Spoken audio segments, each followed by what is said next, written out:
வணக்கம். Welcome to கதை திரட்டு audio books. நம்ம சேனலை இது வரைக்கும் சப்ஸ்கிரைப் பண்ணாதவங்க சப்ஸ்கிரைப் பண்ணுங்க. பக்கத்தில் இருக்கிற பெல் ஐகானை கிளிக் பண்ணி ஆல்ங்கிற ஆப்ஷனை ப்ரெஸ் பண்ணுங்க. ஸோ தட் நான் போடுற கதைகளை உடனுக்குடனே நீங்கள் கேட்கலாம். வாங்க கதைக்குள்ளே போகலாம். கமலிக்கு முதுகை வலித்தது.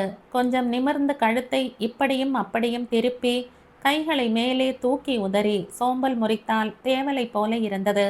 அக்கடாவென்று வலி போக படுக்கையில் உடம்பை நீட்டி படுத்தால் நன்றாக இருக்கும் என்று தோன்றியது. இல்லை, இப்போது முடியாது. செக்க சிவந்த நிறத்தில் செம்பருத்தி பூக்கள் தயார். அவற்றில் பொன் நிறத்தில் மகரந்தங்களை தீட்டி முடித்து விட்டால் 2 இலைகள்தான் பாக்கி. கரும்பச்சை நிறத்தில் சற்றே லேசான பச்சையை திட்டமாய் கலந்து கவனத்துடன் அவற்றை பெயிண்ட் செய்து முடிக்க இன்னும் 3/4 மணி நேரம் ஆகுமா? ஆகும். அதற்கப்புறம்தான் முதுகை நிமிர்த்தல், கையை சொடுக்கல், படுக்கையில் படுத்தல் எல்லாம். துணிகளை தீட்டும் வர்ணங்களை தயாரிக்கும் கம்பெனி 6 மாசத்துக்கு ஒரு முறை நடத்தும் பெயிண்டிங் போட்டியில் கலந்து கொள்ள வேண்டும் என்பது கமலியின் நெடுநாளை ஆசை. அதற்கு ஏனோ இன்று வரை வேலை வரவில்லை. போன முறை, அதாவது கல்யாணமான மறுமாசம், அப்போது அறிவித்திருந்த போட்டியின் முடிவு கால தேதிக்கு சரியாய் 10 நாள்கள் இருந்ததால் அன்பு கணவன் விசுவிடம் அது குறித்து பேசவே செய்தாள். சாமான்கள் வாங்க கடைக்கு போயிருந்த ஒரு நாளில் போட்டி பற்றின அறிவிப்பு கண்களில் பட அங்கேயே அப்போதே கணவனிடம் கேட்டாள். என்னங்க, ப்ளீஸ் இங்கே பாருங்களேன். விசு பார்த்தான். இதில் நான் கலந்துக்கிட்டுமா? என்னம்மா இது? கேட்டுக்கொண்டே நுழைவுத்தாளை கையில் வாங்கி படித்த விசு, முடிவு தேதிக்கு 10 நாள் கூட இல்லையே, உன்னால் அதுக்குள்ளே முடியுமா என்றான். கமலி பெருசாய் தலையை ஆட்டினாள். ஓ, இது என்ன பிரமாதம்! டிசைனை அவளே கொடுத்துடுறா. நாம் பெயிண்ட் வாங்கி பண்ண வேண்டியதுதான். மனசு வச்சு உட்காந்தா 2 நாளில் முடிச்சுடுவேன். ஆல்ரைட் ஜமாய். கடை சிப்பந்தி, சின்னது வேணுமா பெருசு வேணுமா என்று வினவின போது பெருசு என்று சொல்லி குறிப்பிட்ட 6 வண்ண புட்டிகளை வாங்கினாள். பாட்டில்களை பில் போட்டு கட்டி கொடுத்த நாழிகையில் அருகில் நின்ற விசுவிடம் அவளாகவே, இந்த போட்டிக்கு பெயிண்ட் பண்ணி அனுப்புச்சப்புறம் ஒரு புடவையில் பெயிண்ட் பண்ணட்டுமா ப்ளீஸ்? கீழே பூங்கொத்து பார்டர் போட்டு தலைப்பில் பெருசு பெருசாக அந்த டிசைனையே போட்டால் ரொம்ப பிரமாதமாக இருக்கும். அதான் பெயிண்ட் கூட வாங்கியிருக்க. என்ன சொல்கிறேன்? கண்களை வட்டமாய் விரித்து கொண்டு சின்ன பெண்ணின் ஆர்வத்துடன் கமலி பேசவும் அவன் ஏதும் சொல்லாமல், இதற்கெல்லாம் என்ன எதற்காக கேட்க வேண்டும், உன் இஷ்டம் என்று சொல்வது போல மெல்ல சிரித்தான். கமலியிடம் பெயிண்ட் செய்வதற்கேற்ற தினசில் புடவை இல்லையாதலால் அன்றைக்கே கடைக்கு போய் போட்டிக்கு அனுப்ப வேண்டியதற்காக 1/2 கஜம் உயர்ந்த பாப்லின் துணியும் சந்தன கலரில் நைலிக்ஸ் புடவை ஒன்றும் வாங்கினார்கள்.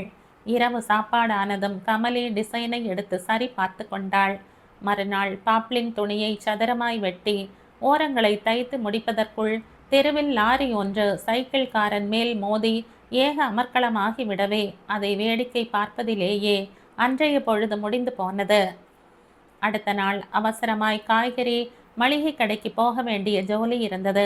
அதற்கும் அடுத்த நாள் லேசாய் தலையை வலிக்கிறது என்று மதியம் படுத்து எழுந்தால் மணி 4:30 என்றது. அப்புறம் விசு சினிமாவுக்கு போகலாம் என்றதும் கமலி கிளம்பி விட்டாள். ஆக போட்டி முடிவு தேதிக்கு 4 நாட்கள் இருக்கும்போதுதான் வண்ண புட்டிகளை திறந்து வைத்து கொண்டு உட்கார்ந்து 2 மணி நேரமாக விடாமல் பெயிண்ட் பண்ணினாள் கமலி. 2 குருவிகளில் ஒன்று முடிந்து விட்டது. இன்னொன்றும் மரக்கிளையும் தான் பாக்கி. ஆஃபீஸில் இருந்து விசு திரும்பிய பின்னரும், இதோ வந்துட்டேன், கொஞ்சம் இருங்கோ ப்ளீஸ், கண்கிட்ட லேசாக பெயிண்ட் பூசணும், அவ்வளவுதான், மிச்சத்தை நாளைக்கு பார்த்துக்கலாம் என்று மேலும் 1/2 மணி போல ஆன பிறகு ப்ரஷை வைத்துவிட்டு எழுந்தாள். காஃபியை கலந்து வந்து விசுவிடம் நீட்டியவள், டிஃபன் ஒன்றும் பண்ணலை, சாரி, மத்தியானத்திலிருந்து இதோட சரியாக இருந்தது என்றாள்.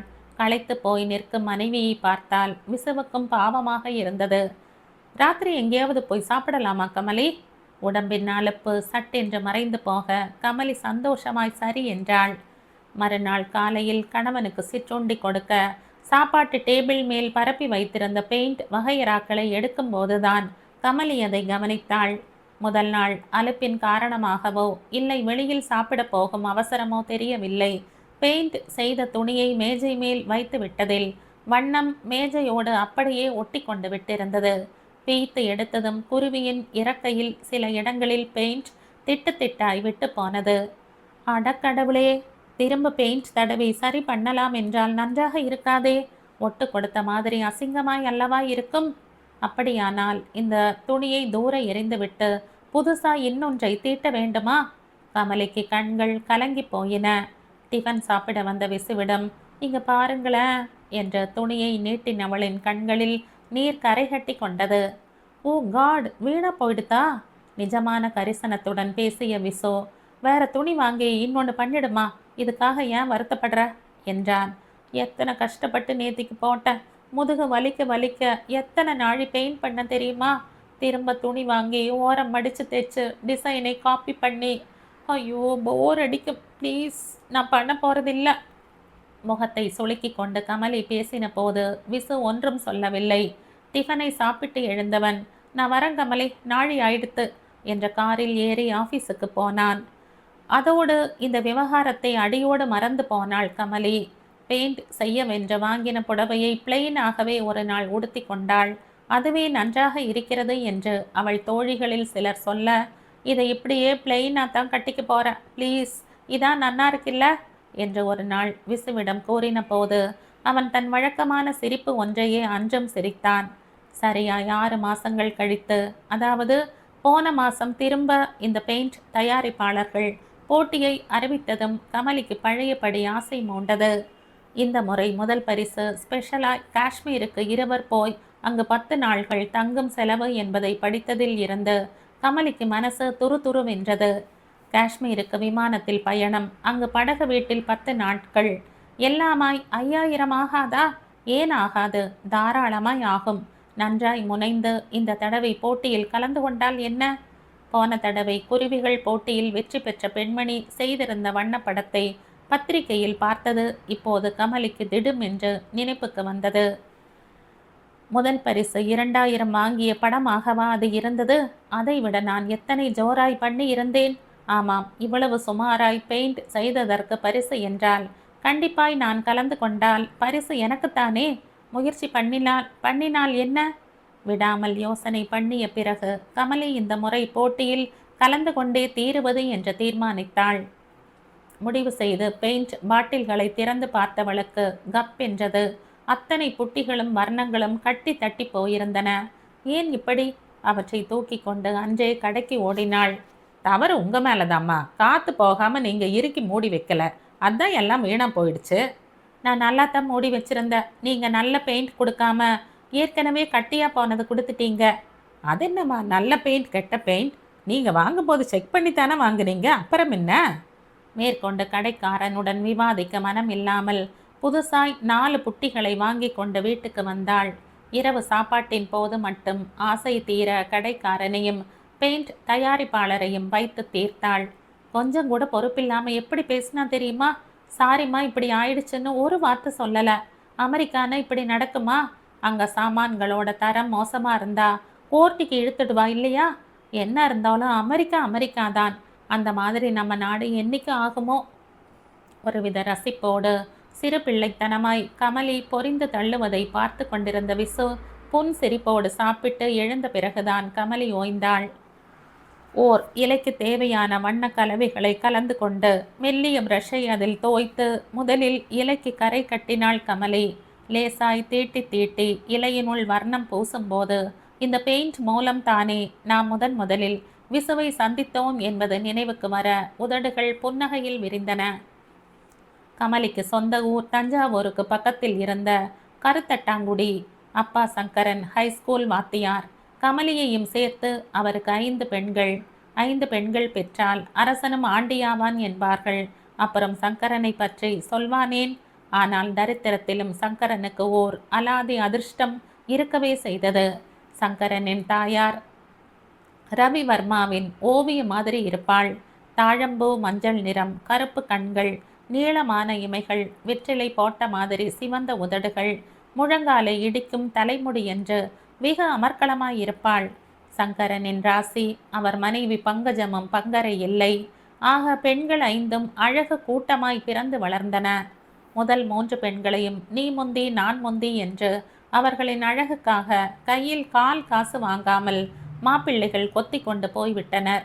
முதல் பெண்ணை நான் முறைப்பையன் என்ற பங்கஜத்தின் தம்பியும் இரண்டாம் அவளை அத்தான் உறவு கொண்டாடி கொண்டு சங்கரனின் அக்கா பிள்ளையும், மூன்றாம் அவளை பக்கத்து தெரு தாயாதி வீட்டு பிள்ளையும் கல்யாணம் பண்ணி கொண்ட போது கருத்தட்டாங்குடியே மூக்கில் விரலை வைத்தது. ஆனாலும் இந்த வாத்தியார் பெண்களுக்கு வந்த யோகத்தை பாரேண்டிமா, அவனும் கொடுத்து வச்ச மாதிரி டான்னு வந்து பண்ணிட்டு போறானே என்று அல்ல செல்லெல்லாம் பொறாமையில் வெடித்து போனது. கமலி சங்கரனுக்கு 4வது புத்திரி. 3வது பெண்ணுக்கும் இவளுக்கும் இடைவெளி 8 வருஷம். பிள்ளை ஒன்று பிறந்து செத்து போனதால் கமலி அத்தனை பேரையும் விட அழகி, சுட்டி. எதை எடுத்தாலும் செய்து பார்த்துவிட வேண்டும், கற்றுக்கொள்ள வேண்டும் என்ற பரபரப்பு சின்ன வயசு முதற்கொண்டே அவளிடம் இருந்ததால் 5 பெண்களில் அவள்தான் சங்கரனுக்கு அருமை பெண். அதனால் முதல் 3 பெண்களை SSLC படிப்போடு நிறுத்தியவர். நான் மேலே படிக்கிறேன்ப்பா என்ற பெரிய கண்களில் சமுத்திரமாய் நீரை தேக்கிக் கொண்டு கமலி கெஞ்சினதும் அவளை தன் சக்திக்கு மீறி தஞ்சாவூருக்கு அனுப்பி கல்லூரி படிப்பு படிக்க அனுமதித்தார்.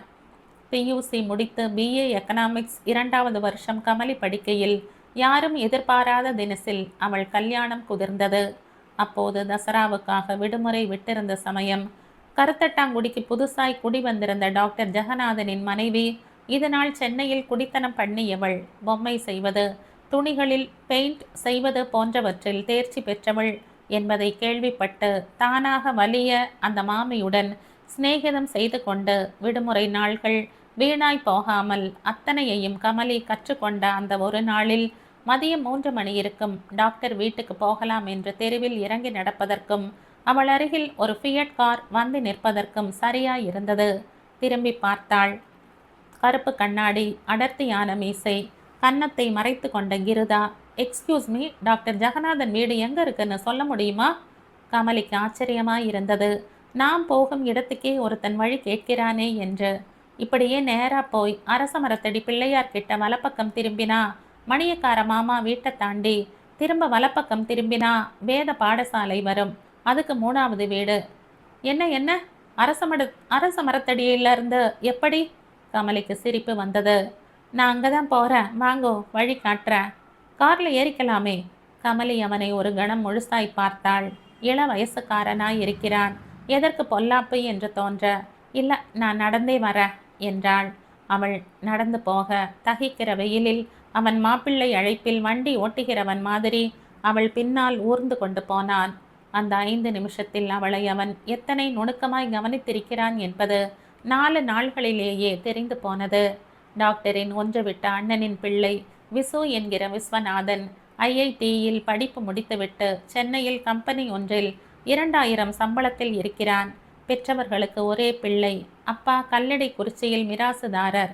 சொத்து பத்து ஏராளம். இத்தனை நாள்களாய் கல்யாணத்திற்கு என்ன அவசரம் என்று சொல்லி கொண்டிருந்தவன், பெற்றவர்களை பார்த்துவிட்டு சென்னைக்கு திரும்பி கொண்டிருந்தவன், சித்தப்பாவையும் பார்த்துவிட்டு போகலாம் என்று கருத்தட்டாங்குடிக்கு வந்தவன் கமலியின் அழகில் சொக்கி போய்விட்டானாம். சித்தியிடம் விசாரித்ததில் சமத்து சுறுசுறுப்பானவள் BA படிக்கிறாள் என்று தெரிய வர அப்பா அம்மாவிடம் பேசிவிட்டானாம். அப்புறம் என்ன, கல்யாணம்தான், ஜாம் என்று. பணக்கார விசுவுக்கு கமலை மனைவியாகி மாசங்கள் 8 ஆகப் போகின்றன. கல்யாணமான மறுவாரமே சென்னையில் தனி குடித்தனம் வைத்தாகிவிட்டது. வாத்தியார் அப்பாவின் வருமானத்தில் ஏனோ தானோவென்று வாழ்ந்து கொண்டிருந்த கமலியை காரும் ஃப்ரிட்ஜும் டிவியும் ரப்பர் மெத்தையும் மயக்கித்தான் தள்ளின. விசு கமலி மேல் உசுராயிருந்தான். அவள் மாதிரி கலகலவென்று பேசும் சுபாவம் அவனுக்கு இல்லை. அவள் 10 வரிகள் பேசினால் அவன் புன்னகைப்பான். இல்லாவிட்டால் ஓரிரு வார்த்தையில் பதில் சொல்வான், அவ்வளவுதான். திருமணமான உடனேயே இது வேணும் அது வேணும், இதை செய்து பார்க்க வேண்டும் என்ற தவிப்பு கமலிக்கு இருப்பதை அவன் நன்றாகவே புரிந்து கொண்டான். இல்லாமையின் காரணமாய் அவள் சின்ன இதயத்தில் ஆசைகள் மண்டி கிடப்பதை உணர்ந்தவனாய் சென்னைக்கு வந்த அந்த ராத்திரியே உனக்கு என்னென்ன செய்ய இஷ்டமோ செய் கமலி என்று பச்சை கொடி காட்டினான். கமலியின் முகம் மலர்ந்து போயிற்று. நிஜமாவா என்றவள். நான் கார் ஓட்ட கற்றுக்கலாமா? பாதி படிப்பில் நிறுத்திட்ட BAவை மதுரை யூனிவர்சிட்டி கோர்ஸில் சேர்ந்து படிக்கலாமா? அப்புறம் எனக்கு கேக் பண்ண, ஜூஸ் பண்ண, பாட்டு கற்றுக்க கூட ரொம்ப விருப்பம். இதெல்லாம் செய்யலாமா என்று சின்ன பெண் மாதிரி கேட்டதும் அவளை கிட்டத்தில் இழுத்தணைத்து கொண்ட விசு, ஜமாய் கமலி என்றான் தன் புன்னகை மாறாமல். கமலியும் ஜமாய்க்கத்தான் முயன்றாள். முதலில் கார் ஓட்ட கற்றுக்கொள்ளத் தொடங்கினாள். காலையில் 5 மணிக்கெல்லாம் கணவனை எழுப்பிவிட்டு தானும் தயாரானாள். காரை மெரினா சாலையில் செலுத்தி நிதானமாய் எல்லாவற்றையும் விளக்கி ஸ்டீரிங் வீலை பிடித்து ஓட்ட செய்தான் விசு. 2 நாள்கள் படு ஜோராய் போனது. 3ஆம் நாள்தான் கமலி எதிர்பார்க்காமல் நடந்துவிட்டது. சைக்கிள்காரன் ஒருவன் போய்க் கொண்டிருந்தவன் சட்டென்று வலப்பக்கமாய் வர பிரேக் என்று விசு கூவினதும் பதட்டத்தில் ஆக்சிலேட்டரை அமுக்கிவிட்டாள் கமலி. விளைவு சைக்கிள் மேல் நேர் மோதல். நல்ல வேளையாய் ஆளுக்கு அடி ஒன்றுமில்லை. இடித்த வேகத்தில் அவன் அந்த பக்கமாய் துள்ளி விழுந்து விட்டான். சைக்கிளை ரிப்பேர் பண்ணவென்று 50 ரூபாயை அந்த ஆளிடம் கொடுத்துவிட்டு விசு வண்டியை எடுத்தான். மறுநாளில் இருந்து கமலி கார் ஓட்ட இஷ்டமில்லை என்று சொல்லிவிட்டாள். ஏமா என்றான் விசு. நேற்று சின்ன ஆக்சிடெண்ட் ஆனதில்லையா? சில்லி கேர்ள், இந்த மாதிரி எல்லாருக்கும் ஆறதுதான். ஆஹா, கமலி மசிய மறுத்து விட்டாள். கார் ஓட்ட கற்றுக்கொள்ளும் சமாச்சாரம் 3 நாளோடு உசறி விட்டது. அடுத்து வந்த நாள்களில் கமலி மதுரை யூனிவர்சிட்டிக்கு எழுதி BA சேர்வதற்கான விண்ணப்ப தாள்களை வரவழைத்தாள். விசு கிட்டத்தில் இருந்து சொல்லிக் கொடுக்க பாரங்களை பூர்த்தி செய்து பணத்தோடு அனுப்பினாள். அனுப்பின அன்றைக்கு அவளுக்கு தனி உற்சாகம். BA முடிச்சப்புறம் MA படிக்கணும்னு ஆசையா இருக்கு. ப்ளீஸ் எனக்கு தெரியாத பாடத்தை நீங்கள் சொல்லித் தருவேளா என்ற பல தடவை விசுவை கேட்டாள். புஸ்தகங்கள் வந்து சேர்ந்தன. முதலில் 10-15 நாள்களுக்கு தினம் ஒழுங்காய் படித்தாள். அப்புறம் ஒரு நாள் விட்டு ஒரு நாள் ஆனது. மெல்ல தேய்ந்து வாரம் ஒரு நாள் படிப்பதே அபூர்வமாய் இருக்கிறது. என்னம்மா கமலி, பாடத்தை படிச்சியா? ஏதாவது சந்தேகம் இருக்கா என்று ஓரிரு முறை விசு கேட்டபோது, போங்கோ ப்ளீஸ், எங்கே நிம்மதியாக உட்காந்துட்டு படிக்க முடிகிறது? யாராவது கெஸ்ட் வந்துட்டே இருக்கா. நாம் வேற நடுவே 2 தடவை ஊருக்கு போயிட்டு வந்துட்டோம். பரீட்சைக்கு இன்னும் நாள் இருக்கே, நான் படிச்சிடுவேன் என்றாள். ஓர் இலையை பெயிண்ட் செய்து முடித்துவிட்டு திருப்தியுடன் தலையை நிமிர்த்தினாள். இன்னும் ஓர் இலைதான், முடித்துவிட்டால் காய்ந்த பிறகு நாளைக்கு போஸ்ட் பண்ணிவிடலாம். முடிவு தேதிக்கு 2 நாள்கள் இருக்கின்றனவே. நாளைக்கு போஸ்ட் செய்தால் நாளை மறுநாள் பம்பாய்க்கு போய்விடாதா? இன்று காலையில் இவள் கடைசி நிமிஷத்தில் அவதி என்று சோறு தண்ணீர் இல்லாமல் உட்கார்ந்து பெயிண்ட் பண்ணும் கஷ்டத்தை தாழ முடியாதவனாய், என்ன கமலி, கொஞ்சம் முன்னால் பிளான் பண்ணி செய்யக்கூடாது?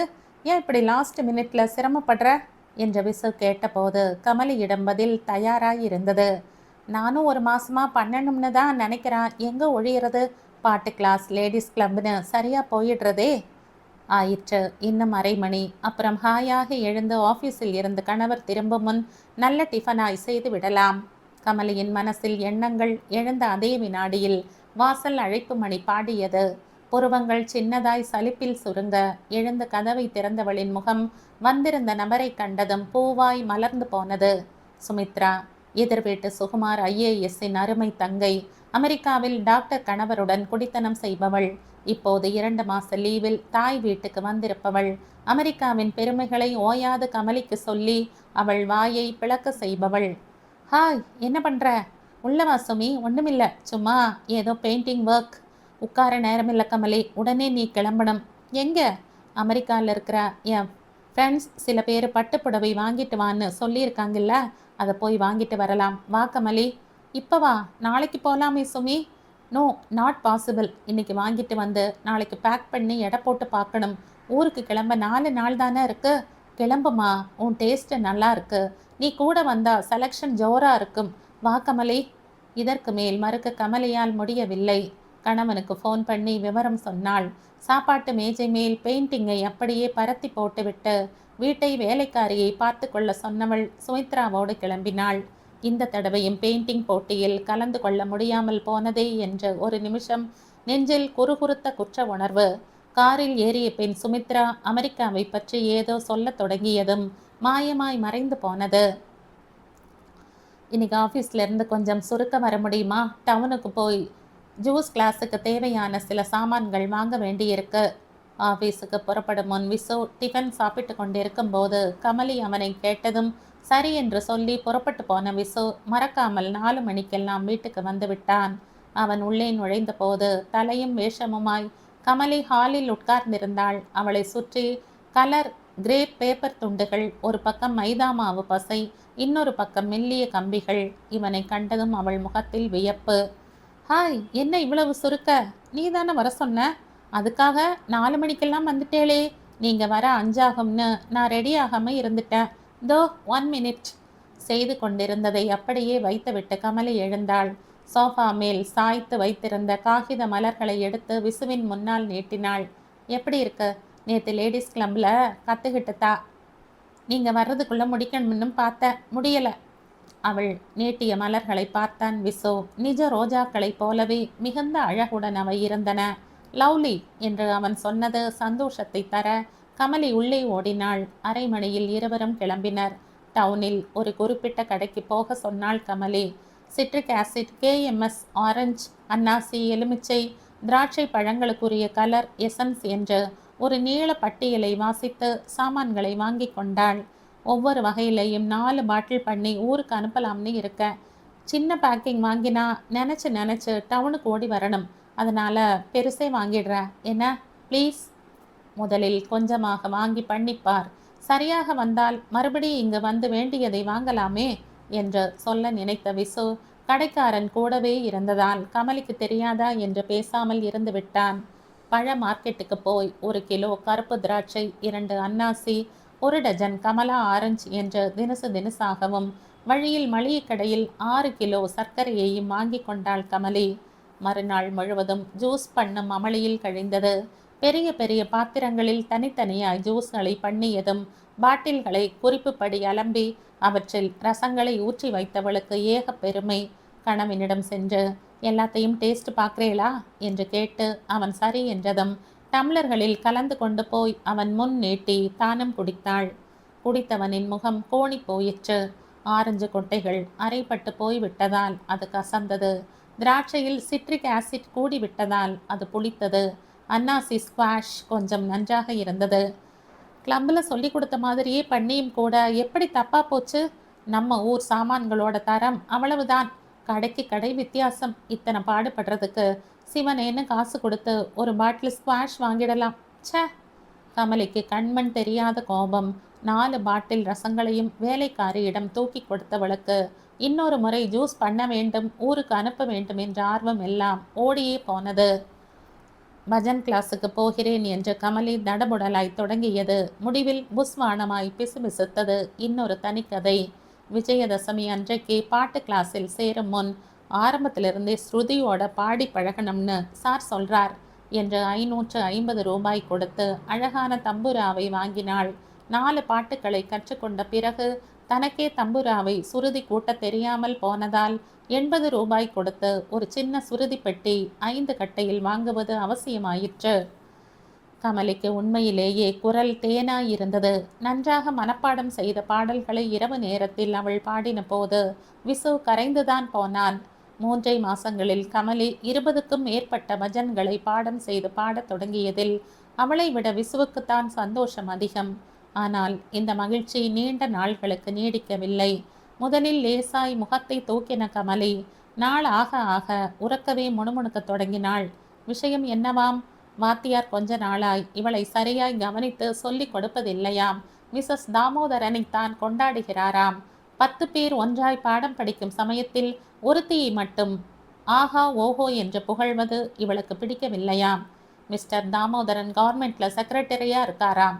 அதனால மிஸ்ஸஸ் தாமோதரன் பாடுறது கூடவா உசத்தியாகும்? அவ குரலும் அவ பீத்தலும் ச ஐ டோன்ட் லைக் இட். மேற்கொண்டு 1 மாசம் ஆவதற்குள் கமலியின் கசப்புணர்ச்சி அதிகமாகவே இனிமே நான் இந்த பஜன் கிளாஸுக்கு போக போறதில்லை என்ற தீர்மானமாய் ஒரு நாள் அறிவித்தாள். யார் எப்படி இருந்தா நமக்கு என்ன கமலி? வீணா உன் பாட்டை விடாதே. You sing really well. விசுவின் பேச்சை கமலி காதில் வாங்கவில்லை. இந்த கிளாஸ் இல்லாட்டா இன்னொரு கிளாஸ் நுங்கம்பாக்கத்தில் ஒரு மாஸ்டர் ரொம்ப நன்னா சொல்லி தராராம், அங்கே போனா போச்சு என்றாள்.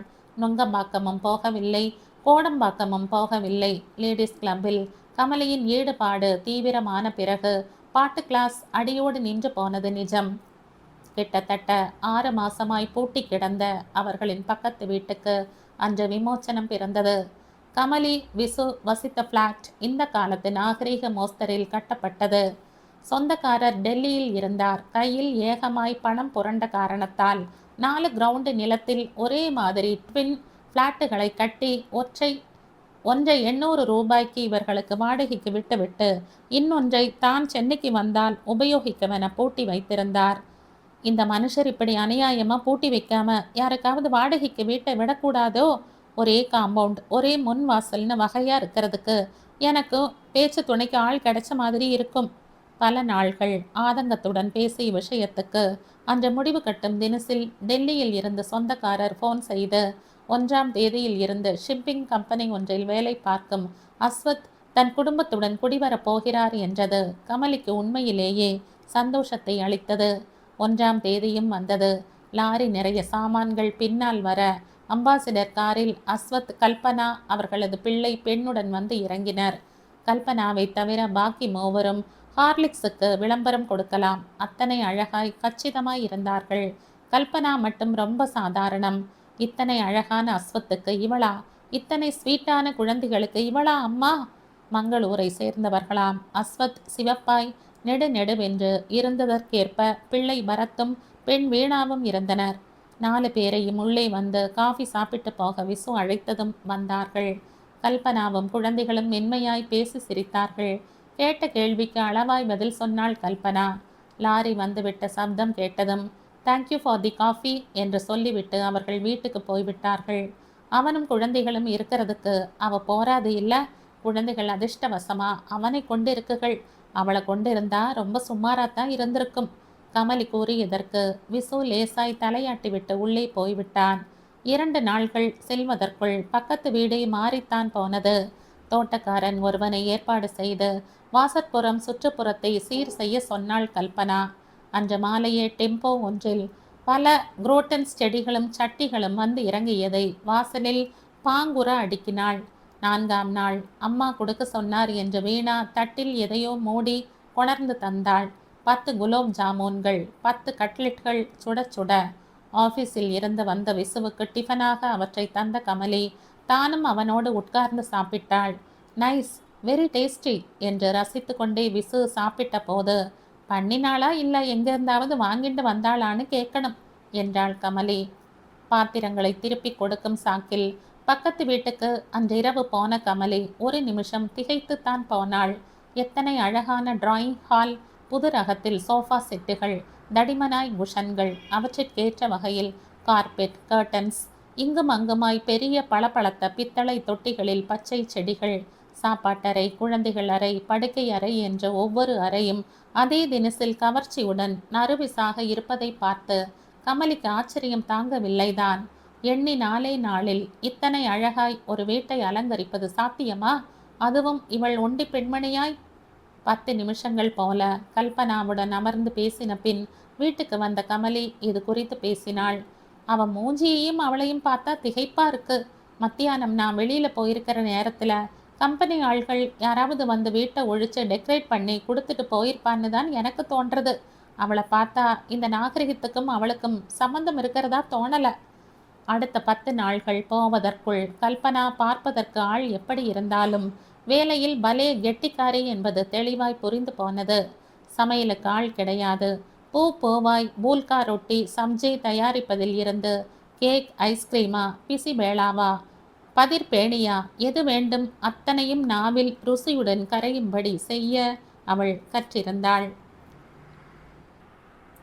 இதை தவிர குழந்தைகளின் உடுப்புகளை, தன் ரவிக்கைகளை அவளே தான் தைத்து கொள்கிறாளாம். காலையில் வீட்டு வேலைகளை கவனித்து கணவன் குழந்தைகளை அனுப்பிவிட்டு தோட்டத்துக்கு வந்து விடுகிறாள். தெரிந்த அரைகுறை தமிழில் தோட்டக்காரனுடன் மன்றாடி வேலை வாங்கியதில் எண்ணி மாசம் 2 பூர்த்தியாவதற்குள் வாசலில் ஜினியாவும் பால்சமும் சிரித்தன. பக்கவாட்டில் பச்சென்ற புல் பரவிவிட்டது. பின் தோட்டத்தில் கத்தரிக்காயும் பீன்ஸும் பிஞ்சு விடத் தொடங்கின. அடிக்கடி அம்மா கொடுத்த ஆன்டி என்ற குழந்தைகள் மூலம் பதார்த்தங்கள் வருமே தவிரவும் கல்பனா வந்து உட்கார்ந்து இது நாள் வரை அரட்டை அடித்தவள் இல்லை. ஆரம்பத்தில் கல்பனா மேல் கொண்ட மதிப்பு கமலிக்கு போக போக குறைந்து போனது. இவதான் வரமாட்டாங்கிறேன்னு நான் பேச போனாலும் 4 வார்த்தைக்கு மேலே எதுவும் வக்கணையா பேச தெரியல. ஏதாவது கேட்டா 2 வார்த்தையில பதில் சொல்றா, இல்லைன்னா சின்னதா சிரிக்கிறா, அவ்வளவுதான் என்றாள் கமலி விசுவிடம் ஒரு நாள்.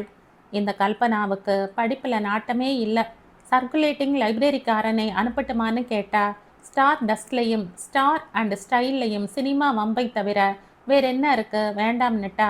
வேடிக்கையான பொம்பளை என்றாள் இன்னும் ஒரு நாள். லேடிஸ் கிளப் பிரசிடென்ட் நம் ஆத்துக்கு இன்னைக்கு வந்தப்போ மரியாதைக்காக அவாத்துக்கு கூட்டிட்டு போனேன். பிரசிடென்ட் கல்பனாவை கிளப்ல மெம்பராகன்னு ஆன மட்டும் கெஞ்சினா. அவ தன் நமட்டு சிரிப்போட அதெல்லாம் எனக்கு எதுக்குன்னுட்டா. இப்படி உலக விஷயத்துல ஈடுபாடே இல்லாம ஒரு ஜடமா ஏன் இவ இருக்கா என்றாள் இன்னும் ஒரு நாள். எதற்கும் வாயை திறந்த பதில் சொன்னவன் இல்லை விசு. மனசுக்குள் என்ன நினைத்தாலும் அதை வெளியில் காட்டி கொண்டவனும் இல்லை. இதன் நடுவில் BA பரீட்சை தேர்வுகள் நெருங்கிவிட்டபடியால் தன் கவனத்தை அதில் திருப்பினாள் கமலி. 10 நாள்கள் போல விடாமல் உட்கார்ந்து படித்த போது தனக்கு படிப்பில் உள்ள நாட்டம் குறைந்து விட்டது. இனி பழையபடி கவனித்து படிக்க இயலாது என்பது புரிய கணவனிடம் தானாக அன்றிரவு இந்த பேச்சை எடுத்தாள். படிப்பு ரொம்ப போர் அடிக்கிறது, ப்ளீஸ். நான் படித்து என்ன பண்ண போகிறேன் சொல்லுங்கோ. அடுத்த மாதம் லேடிஸ் கிளப்பில் ஆண்டு விழா வேற வருது. அந்த வேலைகளை கவனிக்கணும். அதோட படிப்பையும் கவனமாக படிக்க முடியாதுன்னு எனக்கு தோன்றுறது. நான் படிப்பை விட்டுட்டா நீங்கள் கோவிச்சுப்பேளா? BA படிச்சுட்டு MA படிக்கணும்னு ஆசையாக இருக்குன்னு. ஆமாம் சொன்னேன். அப்போ மனசு அப்படி இருந்தது. இப்போ நான் நினச்சது தப்புன்னு தோன்றது. ஒரு நிமிஷம் தீர்க்கமாய் கமலியை பார்த்த விசு உன் இஷ்டம் என்றான். பின் எழுந்து சென்று விட்டான். கணவனுக்கு கோபம் என்பது புரிந்தவளாய் அன்று முழுவதும் அவனிடமிருந்து ஒதுங்கி இருந்தாள் கமலி. தூங்கி எழுந்ததும் பழையபடி கலகலக்கத் தொடங்கிவிட்டாள். அடுத்த வாரத்தில் இருந்து கமலி குறிப்பிட்ட ஆண்டு விழாவுக்கான ஏற்பாடுகள் லேடிஸ் கிளப்பில் தொடங்கின. 2 நாள் விழாவாக நடத்தப் போகிறார்களாம். சின்ன கண்காட்சி அமைத்து சாப்பாடு ஸ்டால், கை வேலைகள் ஸ்டால், விளையாட்டு ஸ்டால் என்று வகை வகையாய் அமைக்கப் போகிறார்களாம். மாலையில் நடு சத்திர இரவு ஒரு நாளாம். இன்னொரு நாள் லேடிஸ் கிளப் அங்கத்தினர்கள் அளிக்கும் வெரைட்டி என்டர்டெயின்மெண்ட் நிகழ்ச்சியாம். கமலிக்கு வேலை நெட்டி வாங்கியது. விசுவை கேட்டு கார் வாங்கி கொண்டாள். ஒரு தற்காலிக டிரைவரை அமர்த்தி கொண்டு பிரசிடென்டுடன் சென்று சினிமா நட்சத்திரங்களை பார்த்து பேசினாள். விளம்பரங்கள் அச்சடிக்க கொடுத்தார்கள். டிக்கெட் புஸ்தகங்களை தூக்கி கொண்டு சென்னை பூராவும் அலைந்து திரிந்து நட்சத்திர இரவுக்கு டிக்கெட் விற்றார்கள். 15 நாள்களில் சரியான சாப்பாடு தூக்கம் இல்லாமல் கமலி இளைத்து போனாள். கிளப் அங்கத்தினர் நடுவில் ஏக சண்டையாம், பொறாமையாம், புகைச்சலாம். அவளுக்குத்தான் எல்லாம் செய்த பேர் வர வேண்டுமென்ற ஆசையாம். நாளுக்கு ஒன்று சொன்னாள். ஆயிற்று. இன்னும் 4 நாள்கள்தான். அப்புறம் ஆண்டு விழாவை நல்ல தினசில் நடத்தி கொடுத்து விட்டோம் என்று திருப்திப்படலாம். அன்றைக்கு விசு ஆஃபீஸில் இருந்து வீடு திரும்பின போது அதிசயமாய் கமலி வீட்டில் இருந்தாள். அவன் வந்த உடனேயே காஃபியை கலந்து அவனிடம் நீட்டியவள் சின்ன குரலில் புகார் செய்ய தொடங்கினாள். இந்த கல்பனாவுக்கு ஆனாலும் ரொம்ப திமிர். கிளப்பில் இவ கை காரியத்தை பற்றி நான் உசத்தியாக பேசியிருக்கிறதால இன்னைக்கு கிளப் மெம்பர்ஸ் 4 பேரோட பிரசிடென்ட் வந்து கல்பனா வாத்துக்கு அழிச்சுண்டு போனா. சரின்னு போனேன். கிளப் ஃபங்க்ஷனில் புது ஸ்டால் வைக்க நீங்கள் தான் வரணும். உங்கள் சமையல் ரொம்ப நன்னா இருக்குன்னு கமலி சொல்லியிருக்கா. அப்புறம் உங்கள் கை வேலை பொருள்களும் எக்ஸிபிஷனில் வைக்க வேணும்னு பிரசிடென்ட் கேட்டுட்டா. இந்த கல்பனா ஒன்றுக்குமே மசியலை. எத்தனை தினசு ஸ்வீட்டு காரம் வேணும்னாலும் பண்ணித்தரேன். என் கை வேலை எதுவானாலும் எடுத்துட்டு போங்கோ. ஆனால் எக்ஸிபிஷன் ஃபங்க்ஷன்னு எதுக்கும் என்னால் வர முடியாது. வீட்டை விட்டுட்டு அரை நாள் 1 நாள்னு வர்றது சாத்தியமில்லை, மன்னிக்கணும்னுட்டா. இவ திமிர இப்படி பேசினாளா இல்லை தான் அழகா இல்லைன்னு வெளியில் வாசலில் வர வெக்கப்படுறாளான்னு எனக்கு புரியல. நீளமாய் கமலை முகத்தை சிணுங்கி கொண்டு பேசியதை விசு கேட்டான். சில நிமிஷங்கள் தனக்குத்தானே ஏதோ யோசனை பண்ணியவனாய், சரி இவளிடம் இன்று நாம் பேச வேண்டும் என்ற முடிவுக்கு வருவதற்குள் ஃபோன் அடிக்கும் சப்தம் கேட்டு கமலி எழுந்து போய்விட்டாள்.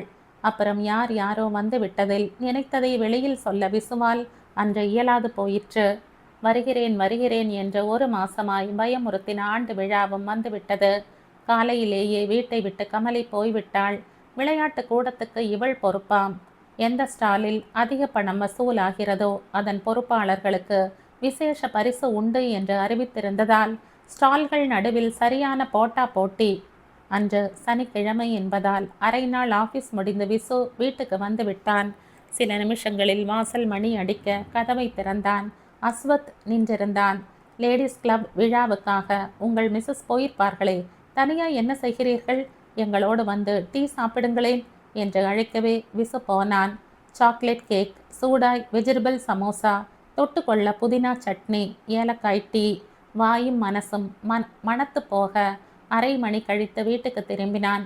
டிவியை போட்டுவிட்டு ஒரு புஸ்தகத்தோடு உட்கார்ந்தான். அதில் லயித்தும் போனான். மணி இரவு 8 இருக்கும். வாசலில் டாக்ஸி சப்தம் கேட்டது. யார் வருகிறார்கள்? விசு எட்டி பார்த்தான். கமலிதான். கமலியா? ஏன் டாக்ஸியில் வருகிறாள்? கிளப் பிரசிடென்டின் காரில் வந்து விடுவதாய் சொன்னாளே. ஆச்சரியத்தோடு கதவை திறந்த விசு கமலியை பார்த்ததும் திடுக்கிட்டு போனான். சிவந்த கண்களும் ஜிவு ஜிவுத்த முகமும். என்ன இதெல்லாம்? என்னம்மா, என்னாச்சு? அவள் கையை பற்றி சோஃபாவில் அமர்த்தின விசு கரிசனத்துடன் கேட்கவும் அணை உடைந்த மாதிரி கமலி அழத் தொடங்கினாள். வருகிறேன் என்று சொன்ன சினிமா நட்சத்திரங்களில் பாதி பேருக்கு மேல் வரவில்லையாம். கூட்டத்தில் ஒரே கலாட்டாவாம். கமலியை நம்பி ஒரு காரியத்தில் இறங்கினால் அவ்வளவுதான். எந்த காரியத்தை அவள் சிரத்தையுடன் முழுசாய் செய்திருக்கிறாள். இவளை போய் நம்பின நான் ஒரு முட்டாள் என்று பிரசிடென்ட் அத்தனை பேருக்கு முன்னால் சொன்னாளாம். அனைவரும் அதை ஆமோதிக்கும் தினசில் தலையை ஆட்டினார்களாம். மேற்கொண்டு அங்கு நிற்கக்கூட பிடிக்காமல் டாக்ஸியில் வீட்டுக்கு வந்து விட்டாளாம். ஏன் பிஏ பரீட்சைக்கு படிக்கிறது கூட விட்டுட்டு பகலா இவாளுக்காக நான் எத்தனை சுத்தினேன். நம்ம காரை எடுத்துண்டு பெட்ரோல் பணம்னு ஒன்னையும் எதிர்பார்க்காம எத்தனை உழைச்சேன். கடைசியில் என்னை நம்பினா அவ்வளவுதான்னு சொல்லிட்டாளே. எந்த காரியத்தை இவ முழுசா ஒழுங்கா செஞ்சிருக்கான்னுட்டாளே. ஐயோ, எனக்கு ரொம்ப அவமானமா இருக்கு. கதறி அழும் மனைவியின் வேதனை தாங்காமல் விசு அவளை இறுக அணைத்து கொண்டான். கண்களை துடைத்தான். தலைமுடியை கோதி இதமாய் தோளில் தட்டினான். பின் ஒரு குழந்தையிடம் பேசுவது போல ஒரு சின்ன குரலில் மெதுவாய் பேசினான். ரொம்ப நாளா, ஏன் மாசமான கூட சொல்லலாம் கமலி, உங்ககிட்ட நான் பேசணும்னு நினச்சிட்டு இருந்ததுக்கு இப்போதான் சந்தர்ப்பம் வந்திருக்கு. நான் சொல்கிறது உனக்கு அதிர்ச்சியாக இருக்கலாம், ஆனால் உன் நல்லதுக்காகத்தான் சொல்கிறேன். அதை நினைவு வச்சுட்டு கேளு. முக்கியமாக I love you Kamali, love you very much. அதையும் ஞாபகத்தில் வச்சுண்டு நான் பேசுகிறத கவனமாக கேளு. கணவனின் பீடிகை மிகவும் பலமாயிருக்கவே என்ன சொல்ல போகிறீர்கள் என்கிற பயம் கலந்த பார்வையுடன் அழுகை கொஞ்சம் அடங்கினவளாய் கமலி நிமிர்ந்தாள். முதல்ல உன்னை நான் பார்த்தப்போ எனக்கு பிடிச்சது உன் அழகு மட்டும் இல்லை, உன் குழந்தைத்தனம், உன் வெகுளித்தனம், பரபரப்பான உன் சுபாவம், சின்ன பொண்ணு மாதிரி பேசுறது, சிரிக்கிறது, இதெல்லாம் ஒட்டு மொத்தமாக சேர்த்துத்தான் என்னை அப்படியே மயக்கெடுத்து இந்த பொண்ணு இப்படி ஒரு குழந்தை மனசோட இருக்கே, இதை ஆயுசுக்கும் புண்பட்டு போகாமல் காப்பாற்றணுங்கிற எண்ணம் எனக்கு உன்னை பார்த்த நாளே உண்டாகிடுத்து. கல்யாணமாகி நாம் இங்கே வந்து தனி குடித்தனம் வச்சப்புறம் பன்னீர் தெளித்த மாதிரி உன் ஃப்ரெஷ்னஸ் எனக்கு ரொம்ப பிடிச்சுதான் இருந்தது. எல்லாத்தையும் கற்றுக்கணும், தெரிஞ்சுக்கணும்னு நீ துடிச்ச. வாத்தியார் சம்பாத்தியத்தில் கனவு கண்ட மாதிரி எல்லாம் இருக்க முடியாமல் தவிச்சிருக்கலாம். அதனால் இவளை எதுக்கும் தடை செய்யாமல் ஆனந்தமாக அனுபவிக்க விடணும்னு என் மனசுக்குள்ளே தீர்மானிச்சுண்ட. ஆனால் இப்படி உன்னை அதீத சுதந்திரமாக இருக்க விடுறது சரியில்லைங்கிறத பின்னால் தான் புரிஞ்சுக்க முடிஞ்சது. சில பேரை கையை பிடிச்சுண்டு அழிச்சுண்டு போய்த்தான் ஆகணும் கமலி. தனியாக தன்னிச்சையாக அவளால் சிறப்பாக எதையும் சாதிக்க முடியாது. நீயும் இந்த ரகம்தான். உனக்காக ஒருத்தர் தீர்மானம் பண்ணி திட்டம் போட்டு கொடுத்தா நீ பிரமாதமாக செய்கிற. ஆனால் உன் இஷ்டப்படி விட்டா எங்கே ஆரம்பிக்கிறது எங்கே முடிக்கிறதுன்னு புரியாமல் நீ குழம்பித்தான் போகிற. இது எனக்கு முதல்ல புரியலை. புரிஞ்சப்புறம் இட் வாஸ் டூ லேட். எதையுமே நுனிப்புல் மேயரங்குணம் தப்பானது கமலி. ஒரு விஷயத்தை எடுத்துண்டா அதை கரைச்சி குடிச்சப்புறம்தான் இன்னொன்றுக்கு தாவணும். அதை விட்டுட்டு எல்லாத்துலேயும் ஒரு காலையும் கையையும் நுழைச்சா திண்டாட்டம்தான். எதையுமே பூரணமாக தெரிஞ்சுக்க முடியாது. நீ கார் ஓட்ட கற்றுக்கணும்ன. என்னாச்சு? 2 நாளில் ஒரு சின்ன விபத்து. உன்னை பயமுறுத்த இடம் கொடுத்ததால அது நின்று போச்சு. அப்புறம் பாட்டு கிளாஸ், தம்பூராவும் சுருதி பெட்டியும் தடம்புடல் பட்டது. ஆனால் வாத்தியார் உன்னை விட இன்னொருத்தருக்கு அதிக கவனம் கொடுக்கறத உன்னால் தாங்கிக்க முடியாமல் பாதியில் விட்டுட்ட. பிஏ படிப்பு, அப்புறம் எம்ஏன்னு கோட்டை கெட்டுன. என்னாச்சு? பரீட்சை கூட எழுதலை. இதெல்லாம் எதை காட்டுறது? நீ ஆசைப்படுற அளவுக்கு முயற்சி பண்ண விரும்பலைங்கிறதை தானே? கூடவே உன்னை ஒருத்தர் ஒரு வார்த்தை குறை சொல்லக்கூடாதுங்கிறத தானே? இன்னும் விளக்கமாக சொல்லணும்னா நீ உழைக்க சோம்பேறித்தனம் உள்ளவ கமலி. நான் இதை சொல்கிறதுக்காக நீ வருத்தப்படக்கூடாது. நன்னா கத்துண்டப்புறம் அகலக்கால் வைக்கணும். ஆனால் நீ என்ன பண்ண? பெயிண்ட் வாங்கின, எல்லாம் வீணடிச்சு போச்சு. இதே மாதிரி தான் ஜூஸ் பண்ணுற சமாச்சாரமும். ஒரே சமயத்தில் பல விஷயங்களில் கவனத்தை செலுத்தினா யாராலையும் எதையும் ஒழுங்காக பண்ண முடியாது தான். பாதி நாள் நான் ஆஃபீஸில் இருந்து வரச்சே நீ தலையை கூட வாரிக்காமல் அலங்கோலமாக எதையோ பரப்பி வச்சுட்டு நிற்ப. வீடு குப்பையும் கூலமுமா தானே இருக்கும். பக்கத்தாத்து அஸ்வத்தும் அவன் பெண்டாட்டி கல்பனாவும் வந்தப்புறம் நான் ரொம்ப சந்தோஷப்பட்டுட்டேன். நீ அவளை பார்த்து மாறுவேன்னு எதிர்பார்த்தேன். நடக்கலை.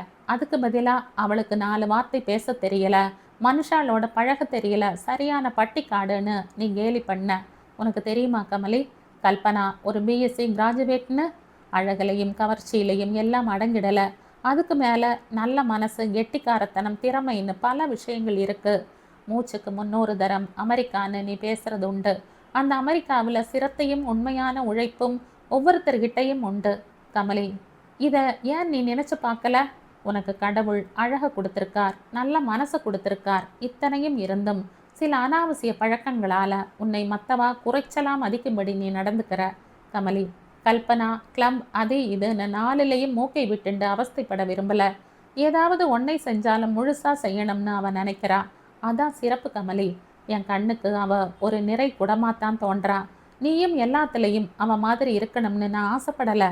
ஆனால் உன் குழந்தைத்தனத்தோட, சுட்டி பேச்சோட, கொற்ற அருவி மாதிரி கலகலக்கிற சுபாவத்தோட நீ பொறுப்பை புரிஞ்சுண்டவளாவும் இருக்கணும்னு நான் ஆசைப்படுறேன்.